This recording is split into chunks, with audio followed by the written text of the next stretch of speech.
and welcome to Beyond the Capital from Supertech. I'm Hilary, we're back, it's 2023, and this year we're exploring how to deal with adversity.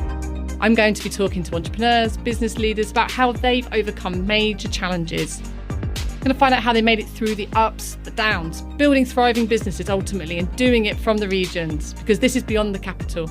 It's a podcast series about professional services tech scene and building those businesses outside of London. I'm Hilary Smith-Allen. In this episode, we hear from Surayyah Ahmad Sani. She's the co-founder of Ethco, a platform helping ethnic shops to go digital. Thanks for joining me today, Surayyah. Can you start by introducing yourself properly and tell us a bit about your business? Great to see you, Hilary. It's been a while. My name is Surayyah Ahmad. I'm the founder, Ethco Limited, and Ethco is trying to solve a problem for migrants and ethnic minority communities. So currently, over 90% of ethnic stores are offline. And when we did our survey, we realized that this is because a lot of those stores just do not have the technical capacity to go online. They're either first or second generation migrants that do not have the technical skills. I started Ethco from a personal problem. So when I worked for Ocado, I noticed I couldn't get my ethnic groceries online, which was about 60% of my sort of overall grocery stock. And I was like, why? So we started to speak to the store owners and we realized that the problem is much deeper. It's from the source. It's from them. And that is why customers like me couldn't access them.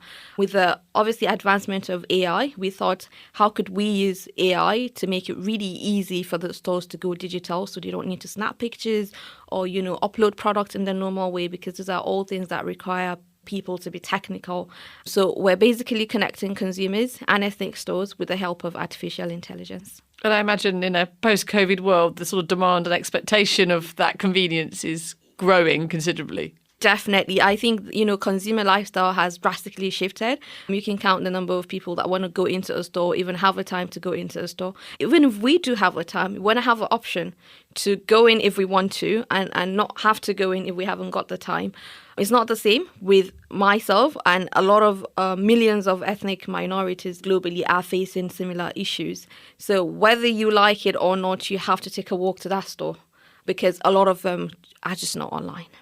Go on, tell us a little bit about your entrepreneurial journey and the sort of common theme that you've got between them. I realized that a lot of the businesses I've founded or projects that I run are community-based projects, and they're basically aimed at helping underserved communities meet up with the rest of the world. So YDS, for example, was helping wholesalers and retailers that needed products from the UK, the US, and other developed countries gain access to those products easily.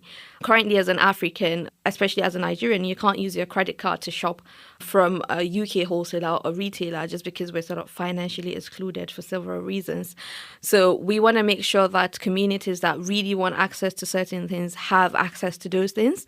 So post-exit of YDS via a merger and acquisition, I then started TT Labs in Nigeria, and basically TT Labs is then helping another community that's been excluded from the startup ecosystem, and half of the population live there, which is in northern Nigeria.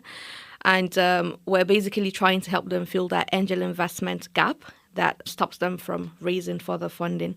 So it sounds like I've got a few things going on, but I think each of those things are connected to one mission, which is helping underserved communities, really. And Ethco wasn't your first business? No. Which one? So there was YDS, which I started in Nigeria. So then there's clearly a geographical split between both of those businesses that you mentioned there. How did that work in reality? So to be honest, we've had to do a bit of moving back and forth. So we moved from the UK to Nigeria in 2018 to set up YDS properly. Then we moved back to the UK in 2021 when we sold YDS to start Ethco. So yes, it does have its own challenges. There are personal challenges to moving geographically, especially for us as a family. We've had to move the children. My husband's had to change jobs and stuff. Within that, we also recognize that we're really people that want to serve communities where we see that there's a problem. And despite the challenges with moving, we've found that we really love to do that where we have a problem to solve. And so both of those businesses have got aspects of being in Nigeria and the UK and going between the two. Talk me through the challenges of that and how you made it work. So honestly, moving between countries requires sort of a settling in time, right? When we moved to Nigeria, it took us about 2 to 3 months to settle in. That doesn't sound like a lot. It is massive in the life of a startup because your milestones are affected, your deliverables are affected, and by extension, a lot of things that you plan to do initially. And it's the same thing with Ethco when we came to the UK. We raised the angel investment before we came in, but then by the time we came in, our timeline were affected by the time that we used to settle in. So there's that aspect. Then there is also the aspect of an economic downturn. So when we're in Nigeria, there was about 3 recessions within the space of 5 years. The middle class was shrinking, inflation was increasing, and then obviously there was COVID. A lot of businesses were struggling to raise funds or even to stay open. We were really lucky to get that M&A at the time that we did. Then we came to the UK and grace, No gold. Yeah, there was Brexit. There was, this a little bit of recession of its own. Then there was, loss of inflation, which the country is still suffering from. So that in itself is really, a huge problem. But I think businesses that have been able to get through this period of economic downturn and are able to survive really build resilience and they build sustainable businesses.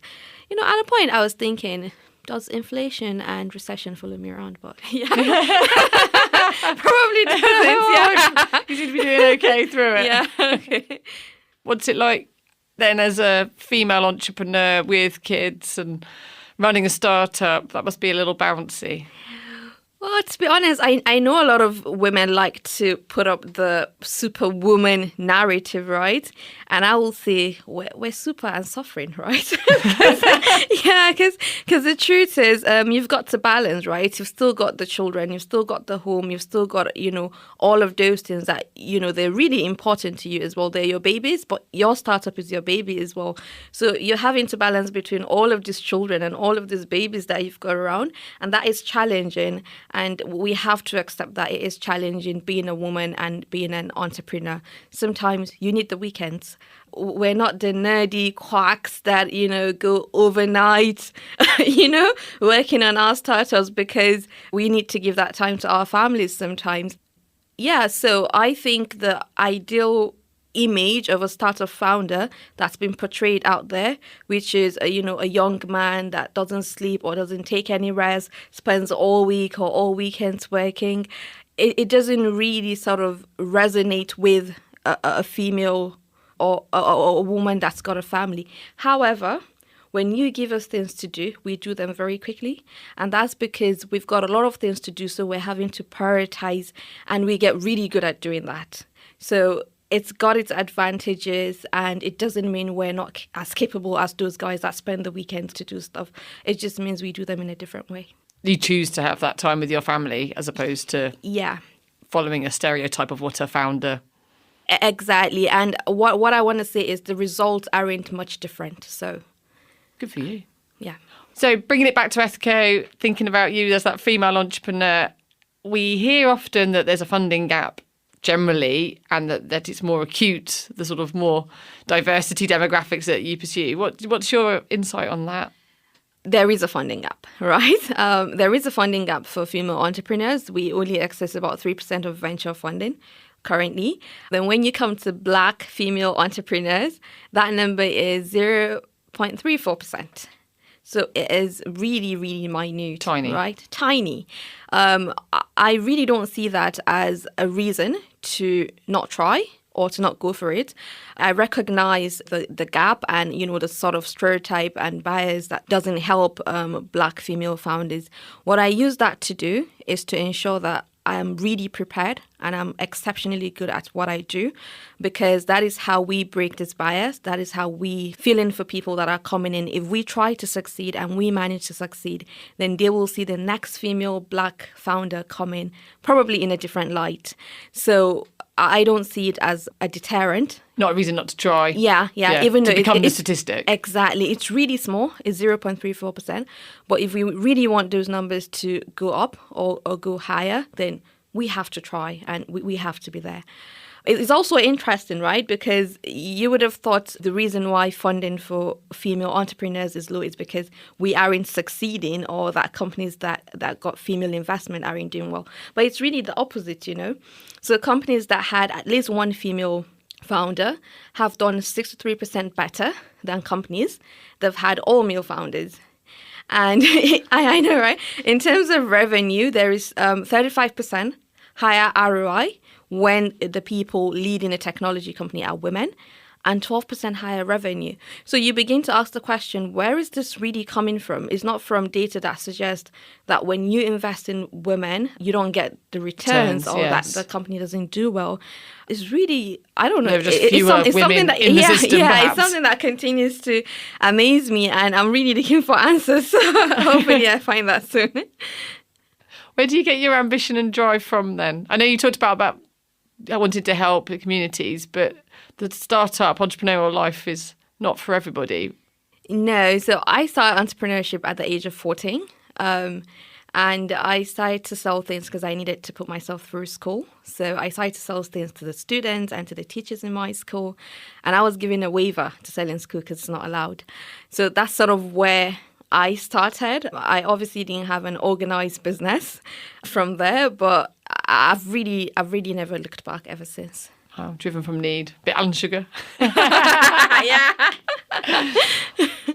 So what next for Ethco? You're early stage, generating some revenue. What's on the horizon? So we launched on the 5th of January, which was very recently, a couple of weeks ago. But the feedback has been massive from customers, from store owners. We're getting lots of referrals for stores to sign up on Ethco. And that is really sort of putting us on a bit of pressure, because we were then having to raise a bridge funding, either in form of a convertible note or a SAFE, or, you know, recently grants that we've applied for here and there. And that bridge funding is meant to help us onboard the stores that we've got on our waiting list, so that we don't keep them waiting for so long till after our fundraiser. And then we will gain more traction, hopefully more leverage, more proof of success, so that then we increase the chances of getting pre-seed funding, which we plan to go for within the next 12 months. So the bridge funding will give us a runway of about 12 months. But then in the middle of a bridge funding, which is 6 months from now, we're going to then start a pre-seed round. We wish you every success. Thank you so that much. bit. Keep in touch. Yeah, thank you. That was Surayyah Ahmad Sani, co-founder of Ethco. Thanks for listening. This has been Beyond the Capital from Supertech. I'm Hilary Smith-Allen. Please follow us on Apple, Spotify, whichever is your favourite podcast app. And if you've enjoyed listening, tell your friends and family and give us a rating to help others find the podcast.